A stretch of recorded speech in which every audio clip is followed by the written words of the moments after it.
Pour en parler, Frédéric Souillot, secrétaire général de Force Ouvrière, est avec Bonjour. nous. Bonjour, merci d'être là. Mathieu Croissando, Nicolas Dose sont toujours sur le plateau de Première Édition. Nicolas, le ministre de l'Économie et des Finances a chiffré hier ses efforts pour boucler le budget 2026 à 40 milliards d'euros. C'est évidemment considérable. On va les trouver où? D'abord, on ne les trouvera pas. Il n'y aura pas 40 à l'arrivée, Bon, ça au moins, c'est c'est clair. absolument certain. Mais souvenez-vous, il en fallait 40-50 en 25.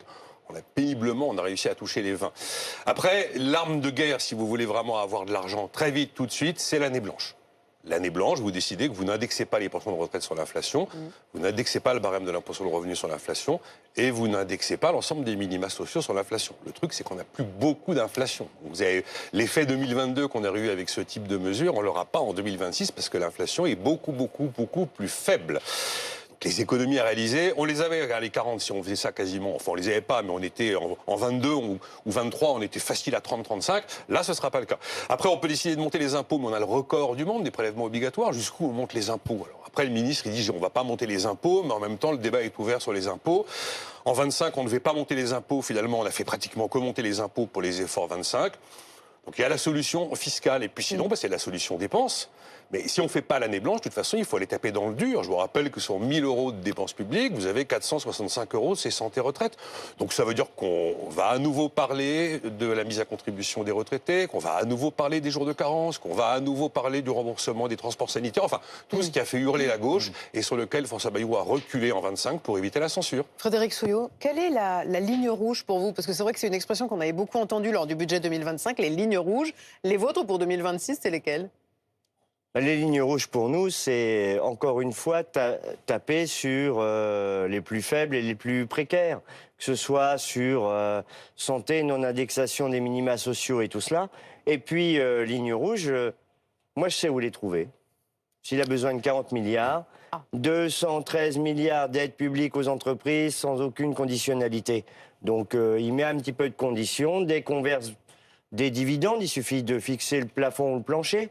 Et moins d'aides publiques aux entreprises, moins d'allègements de cotisations s'il veut retrouver de l'argent pour la Sécu. Mais en fait, c'est étonnant. Depuis 2017, c'est la même politique qui est menée. Donc depuis 2017, on nous explique tous les ans à chaque budget, il faut trouver des économies. La facture du quoi qu'il en coûte, eh bien, au bout d'un moment, elle arrive et elle va tomber sur la tête des travailleurs et on ne sera pas d'accord. Nicolas, les aides publiques aux entreprises, comme le suggère Frédéric Souillot, c'est un levier? Les aides publiques aux entreprises, le chiffrage admis n'est pas de 200 et quelques milliards d'euros, c'est le chiffrage qui est régulièrement repris par les oppositions. On est plutôt sur environ 140 milliards d'euros, dont l'essentiel sont des allègements de cotisations sociales. Alors on peut décider effectivement de continuer à revenir en arrière sur les allègements de cotisations sociales, mais si on ne veut pas avoir un emploi pénalisé de manière accélérée en allégeant, en supprimant des allègements de cotisations sociales, ça veut dire qu'il faut aller, là on s'est arrêté à 2,2 SMIC, il faut dire qu'on n'allège plus, qu'on s'arrête à 2 SMIC par exemple, on pourra faire quelques économies. Mais vous ne pouvez pas supprimer trop violemment les allègements de cotisations sociales qui ont été mis en place pour compenser l'excès du coût du travail.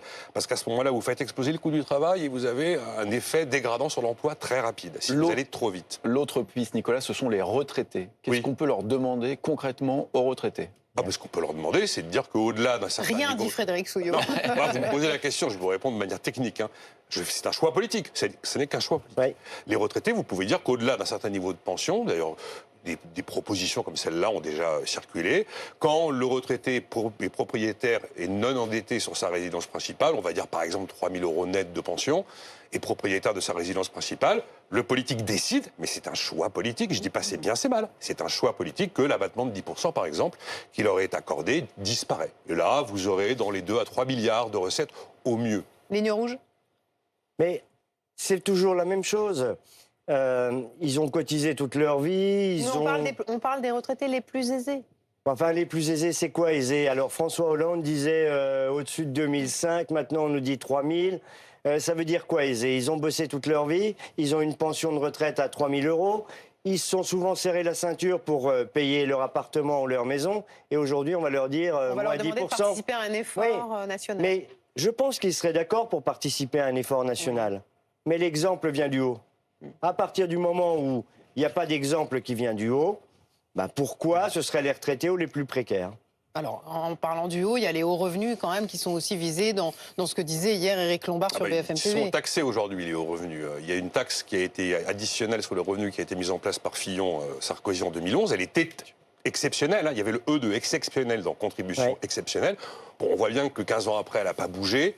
On en a rajouté une autre exceptionnelle qui s'appelle la CDHR, cette fois-ci, la contribution différentielle sur les hauts revenus dans le budget 2025. Mais celle-ci est censée ne fonctionner qu'en 2025.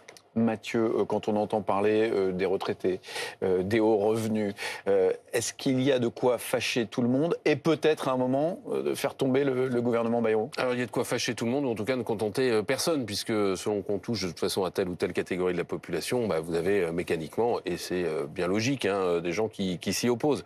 Mais là, les mesures sont... Vous pouvez demander par exemple qu'on ne touche pas aux impôts, comme le fait le parti Renaissance, alors que la gauche demande, elle, qu'on touche aux impôts.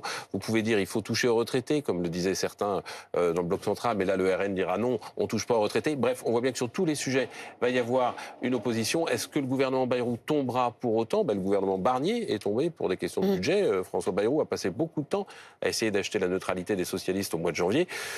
Il y a un risque, mais ça serait un risque politique, y compris pour les partis qui le feraient tomber, puisque une nouvelle censure amènerait probablement une nouvelle dissolution et que ça, un certain nombre de partis n'y sont pas préparés. Nicolas, d'un mot, est-ce qu'on a la moindre idée du secteur auquel on va demander le plus d'efforts? Ah non, aucune idée aujourd'hui. Mais en termes de ministère Non, si, oui, il y a une sorte de... Allez, c'est principalement sur la sécurité sociale, 18 milliards d'euros, mais je vous donne un chiffre à la louche, vous voyez, 14 sur l'État, donc la fonction publique d'État, et 8 milliards sur les collectivités locales. Il y a évidemment des économies à faire, notamment sur les effectifs de la fonction publique locale.